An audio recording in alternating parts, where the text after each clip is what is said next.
Barikos na ugat alam ng mga nakakaranas nito kung gaano kahirap mamuhay na may ganitong problema. Hindi lang ito usapin ng itsura. Maaaring magdulot ito ng sakit, bigat sa mga binti, pamamaga, at maaari pang makaapekto sa mga pinakasimpleng gawain sa araw-araw. Naranasan mo na bang matapos ang hapon na parang may mabigat kang buhat sa mga binti mo? Ganoon nga, ito ang realidad ng maraming tao. Maraming tao ang naniniwala na operasyon o laser lang ang solusyon, pero sigurado ka bang wala ng ibang paraan para maalagaan ang mga ugat? Ang totoo, ang kalikasan mismo ay may mga gamot na pwedeng magdala ng tunay na ginhawa, mapabuti ang sirkulasyon, at kahit mabawasan ang paglabas ng mga varicose veins. At ngayon, ipapakita ko sa iyo ang 7 sa mga ito. Lahat ay madaling gamitin, abot kaya, at napatunayan na ng mga nakasubok na. Ang unang natural na kakampi ay ang kastanyas ng India. Baka narinig mo na ito, pero kakaunti lang ang nakakaalam kung gaano ito makakatulong. Ang kastanyas ng India ay may aktibong sangkap na esina. Pinapalakas nito ang mga pader ng ugat, pinapababa ang pamamaga at binabawasan ang mga impeksyon. Isipin mo ang iyong mga ugat na parang tubo na nagsisimulang lumuwag at mawalan ng lakas. Naiipon ng dugo at tumataas ang presyon. Ang isina ay gumagana bilang pampatibay sa tubong iyon. Pinapatibay ang mga pader nito.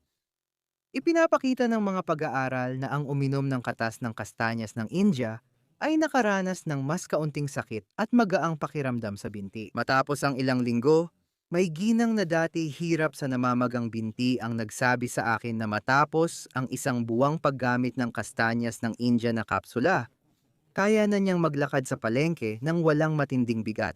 Ipinapakita nito kung paano ang simpleng pag-aalaga ay nagdudulot ng magagandang resulta. Ngayon, kung ang kastanyas ng India ay malakas na, hintayin mong makilala ang susunod na sangkap. Ang pangalawang gamot ay ang suka ng mansanas, isang simpleng produkto, mura, at malamang ay nasa kusina mo na. Alam mo bang natural na toniko rin ito para sa mga ugat? Kapag direktang in-apply sa mga binti, kasabay ng masahe mula ibaba pataas, ang suka ng mansanas ay nagpapasigla ng sirkulasyon at nagpapabawas ng pamamaga. Isipin mo na lang na mas magaang ang mga binti mo tuwing umaga dahil sa pagmamasahe. Bukod pa rito, kapag ininom na may halong tubig, nakakatulong ito sa paglilinis ng katawan, pagtunaw ng pagkain, at sirkulasyon. Isang kutsarita sa isang baso ng tubig ay sapat na. Sa umpisa naninibago ang marami sa lasa, pero pag nagpatuloy ka, mararamdaman mo ang pagkakaiba. Ang ikatlong gamot ay galing sa ubasan, ang mga pulang dahon. Mayaman ang mga ito sa flavonoids, mga sangkap na nagpapalakas sa mga daluyan ng dugo, nagpapalambot sa mga ugat, at nagpoprotekta laban sa pamamaga. Sa mga bansa sa Europa, madalas gamitin ang mga dahong ito lalo na para sa mga taong may varicose veins, bilang tsaa o kanela. Ang mga kapsula ng pulang ubas ay tumutulong para mas madaling makabalik ang dugo sa puso. At heto ang isang sikreto. Kapag pinagsama sa kastanyas ng India, mas lumalakas ang epekto. Para bang dalawang sundalo na magkasamang lumalaban para sa kalusugan ng iyong mga ugat. Na-imagine mo na ba kung paano maglakad ng walang abala? Puro gaan lang ang nararamdaman? Maaaring ito na ang sagot, pero may iba pa. Ang ikaapat na gamot ay ang Ramamelis. Baka hindi mo pa ito nagagamit, pero isa itong tunay na biyaya ng kalikasan. Puno ng mga sangkap na adstringente, ang Ramamelis. Pinapaliit nito ang mga ugat, pinapabuti ang daloy ng dugo, at pinapawi ang pangangati o paninikip na nararanasan sa mga binti. Bilang pamahid o pomento, agad itong nagbibigay ng ginhawa at lamig. Isipin mong maglagay ng pomento ng Ramamelis pagkatapos ng nakakapagod na araw para bang humihinga ng maluwag ang mga ugat mo. At kung akala mo nakita mo na ang lahat, mas lalo kang magugulat sa ikalimang gamot. Ang tinutukoy ko ay ang bawang. Oo, yung karaniwang bawang, yung ginagamit mo sa kanin at sa munggo. May anti-inflamatoryo itong epekto, nagpapabuti ng sirkulasyon, at tumutulong maglinis ng mga ugat. Ang mga compound ng asupre na nasa bawang ay nagpapabawas ng mga deposito sa mga ugat at nagpapadali ng pagdaloy ng dugo pabalik. Epektibong gamitin ito sa paghahalo ng dinikdik na bawang at katas ng kalamansi. Kapag ininom ng walang laman ang tiyan, natural nitong nililinis ang mga ugat. Matindi man, pero makakabuti ito sa katawan mo.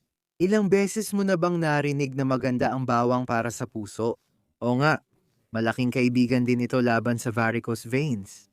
Ngayon punta na tayo sa ika-6 na gamot. Ang mga essential oil tulad ng langis ng cypress, romero, at kahit ng lemon ay maaaring ihalo sa base oil gaya ng olive oil o coconut oil at gamitin sa pagmamasahe. Laging mula sa ibaba paakyat. Dahil ganoon dapat umakyat ang dugo papunta sa puso. Bukod sa nakakatanggal ito ng pagod, nakakatulong din ang pagmamasahe na ito na mabawasan ang pamamaga at mapaganda ang itsura ng mga ugat. Isipin mo ito bilang isang sandali ng pag-aalaga, halos parang tahimik na panalangin, kung saan bawat galaw ay nagdadala ng ginhawa at kalusugan. At sa wakas, narating natin ang ika-7 lunas, ang pinakamahalaga sa lahat, ang tamang pagkain at regular na pag-ehersisyo. Walang solusyong pangmatagalan kung nananatili ang sanhi ng problema. Ang sobrang timbang, kawalan ng ehersisyo, at maling pagkain ay mga direktang kaaway ng iyong mga ugat. Pero magandang balita, sapat na ang maliliit na pagbabago. Ang pagkain ng mas maraming prutas, gulay, pagkaing mayaman sa fiber, pag-inom ng maraming tubig, at pagsama ng mga pagkaing may omega-3 ay malaking tulong na. Mahalaga talaga ang pagkilos.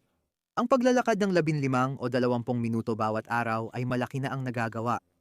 Napansin mo na ba kung gaano gumagaan ang binti mo pagkatapos maglakad? Nangyayari ito dahil ang mga kalamnan ng binti ay parang bomba na nagtutulak ng dugo pabalik sa ngayon. Isipin mo ang resulta ng pagsasama-sama ng lahat ng pag-aalaga na ito. Kastanyas ng India, suka ng mansanas, dahon ng pulang ubas, amameles, bawang, mahahalagang langis at syempre, tamang pagkain at paggalaw. Bawat isa sa mga remedyo na ito ay isang piraso ng palaisipan. Pero kapag pinagsama-sama mo lahat, mas malaki ang nagiging pagbabago. Hindi ito imposibleng bagay, kundi mga simpleng gawain na pwede mong simulan ngayon. At tandaan mo, hindi agad-agad lumalabas ang mga resulta. Gaya ng isang halaman na kailangang diligan araw-araw bago mamulaklak, kailangan din ng katawan ng panahon para ipakita ang pagbabago. Pero kung may tiyaga ka, pananampalataya, at disiplina, makikita mo rin agad ang kaibahan. Kaya, tandaan mong mabuti ang 7 lihim ng kalikasan na ito dahil maaari nilang ibalik ang gaan, sigla, at maging ang saya ng paglalakad ng walang sakit. Kung gusto mong malaman ang isa pang makapangyarihang lihim na pwedeng makatulong sa mga problema tulad ng gota, magpatuloy lang. Sa channel na ito, may espesyal akong video para sa'yo. Salamat sa pagsama hanggang dito.